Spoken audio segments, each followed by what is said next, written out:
ความเจ็บปวดเมื่อเธอกล่าวว่าจะรักเพียงฉันชีวิตครั้งนี้ไม่ลงเอ่ยปล่อยวางทุกสิ่งอย่างมอบไม่ได้ความรักที่ดีเธออย่าเสียใจตะวันตกดินแสงจันทร์เฉิดฉายทุกเส้นทางที่เคยคุ้นเคยกลับไร้เงาเธอมันเจ็บปวดสุดลึกหัวใจไม่อาจหวนคืนกลับจะต้องพลัดพรากกันจริงๆชั่วชีวิต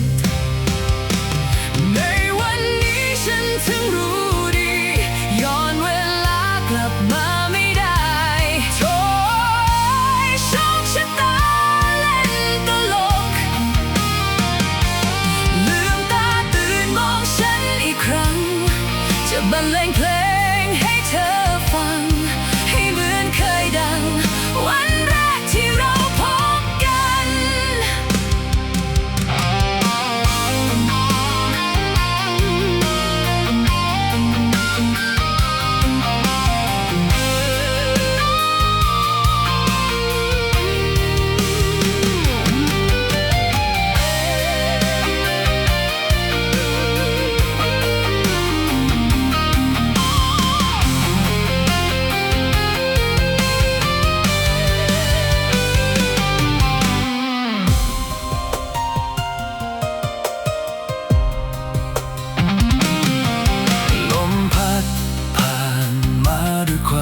เจ็บปวด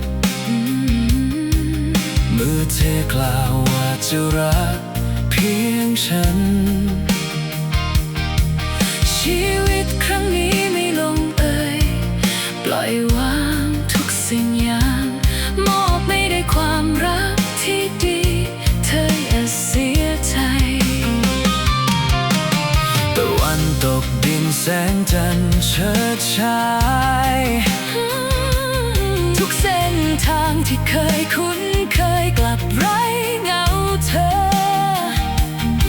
มันเจ็บปวดสุดลึกหัวใจ